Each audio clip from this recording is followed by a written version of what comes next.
श्रीधर अगर चाहते तो प्राइवेट जेट खरीदते, लेकिन उन्होंने खरीदी साइकिल। वैसे भी अगर किसी की कुल संपत्ति 18,000 करोड़ रुपए की हो तो 300 करोड़ रुपए के प्राइवेट जेट विमान खरीदने पर ऑडिटर भी एतराज नहीं करेगा। और जब पैसा अथाह हो तो फिर मुश्किल ही क्या है। यूं भी लक्ष्मी जब छप्पर फाड़ कर धन बरसाती है तो ऐसे फैसले किसी को खर्चीले नहीं लगते। शायद इसीलिए एक खरबपति के लिए जेट विमान खरीदना ऐसा ही है जैसे किसी मैनेजर के लिए मारुति कार खरीदना। लेकिन जोहो कॉरपोरेशन के चेयरमैन श्रीधर वेम्बू पर लक्ष्मी के साथ साथ सरस्वती की भी मेहरबानी थी, इसीलिए उनके इरादे औरों से बिल्कुल अलग थे।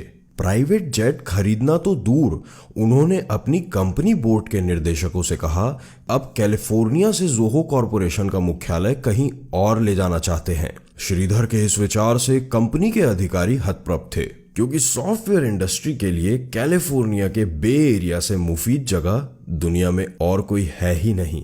गूगल, एप्पल, फेसबुक, ट्विटर या सिस्को सब के सब इसी इलाके में रचे बसे फले फूले। पर श्रीधर तो और भी बड़ा अप्रत्याशित फैसला लेने जा रहे थे। वे कैलिफोर्निया से शिफ्ट होकर सिएटल या ह्यूस्टन नहीं जा रहे थे, वे अमेरिका से लगभग 13,000 किलोमीटर दूर चेन्नई वापस आना चाहते थे। उन्होंने बोर्ड मीटिंग में कहा कि अगर डेल, सिस्को, एप्पल या माइक्रोसॉफ्ट अपने दफ्तर और रिसर्च सेंटर भारत में स्थापित कर सकते हैं तो जोहो कॉरपोरेशन को स्वदेश लौटने पर परहेज क्यों है। श्रीधर के तर्क और प्रश्नों के आगे बोर्ड में मौन छा गया। फैसला हो चुका था। आईआईटी मद्रास के इंजीनियर श्रीधर वापस मद्रास जाने का संकल्प ले चुके थे। उन्होंने कंपनी के नए मुख्यालय को तमिलनाडु के एक गांव जिला टेंगसी से स्थापित करने के लिए 4 एकड़ जमीन पहले से ही खरीद ली थी और ऐलान के मुताबिक अक्टूबर 2019 यानी ठीक 1 साल पहले श्रीधर ने टेंगसी जिले के मथला मपराई गांव में जोहो कॉरपोरेशन का ग्लोबल हेडक्वार्टर शुरू कर दिया। यही नहीं, $2.5 बिलियन के जोहो कॉरपोरेशन ने पिछले ही वर्ष सॉफ्टवेयर कारोबार में 3,410 करोड़ रुपए का रिकॉर्ड राजस्व प्राप्त करके टेक जगत में बहुतों को चौंका दिया था। स्वदेश क्यों लौटना चाहते थे श्रीधर अमेरिका की किसी एजेंसी या बैंक या स्टॉक एक्सचेंज के दबाव के कारण स्वदेश नहीं लौटे। उन पर प्रतिस्पर्धा का दबाव भी नहीं था। वे कोई नया व्यवसाय भी नहीं शुरू कर रहे थे।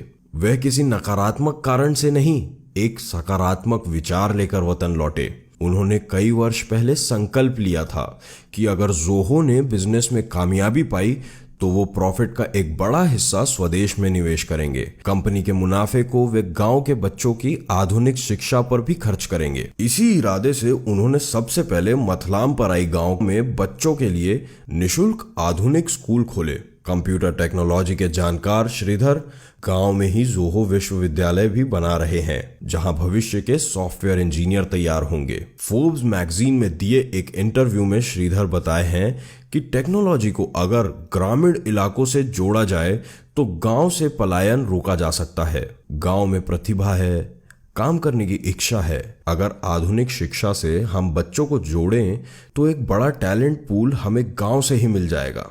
इसीलिए मैं भी बच्चों की क्लास में जाता हूँ, उन्हें पढ़ाता भी हूँ। मेरी कोशिश गांव को सैटेलाइट से जोड़ने की है।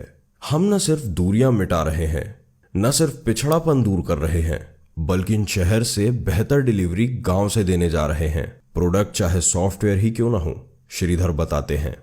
तस्वीरें जाहिर करती हैं कि श्रीधर बेहद सहज और सादगी पसंद इंसान हैं। वह लुंगी और बुशर्ट में ही अक्सर आपको दिखेंगे। गांव और तहसील में आने जाने के लिए वह साइकिल पर ही चल निकलते हैं। उनकी बातचीत से, हाव भाव से यह आभास नहीं होता है कि श्रीधर एक खरबपति सॉफ्टवेयर उद्योगपति हैं, जिन्होंने 9,000 से ज्यादा लोगों को रोजगार दिया है, जिसमें अधिकांश इंजीनियर हैं। उनकी कंपनी के ऑपरेशन अमेरिका से लेकर जापान और सिंगापुर तक फैले हैं, जहां 9,300 टेक कर्मियों को रोजगार मिला है। श्रीधर का कहना है कि आने वाले वर्षों में वे करीब 8,000 टेक रोजगार भारत के गांवों में उपलब्ध करवाएंगे और ग्लोबल सर्विस को देश के नॉन अर्बन इलाकों में शिफ्ट करेंगे। शिक्षा के साथ गांवों में आधुनिक अस्पताल, सीवर सिस्टम, पेयजल, सिंचाई, बाजार और स्किल सेंटर स्थापित कर रहे हैं। जननी जन्मभूमिश्च स्वर्गादपि गरीयसी।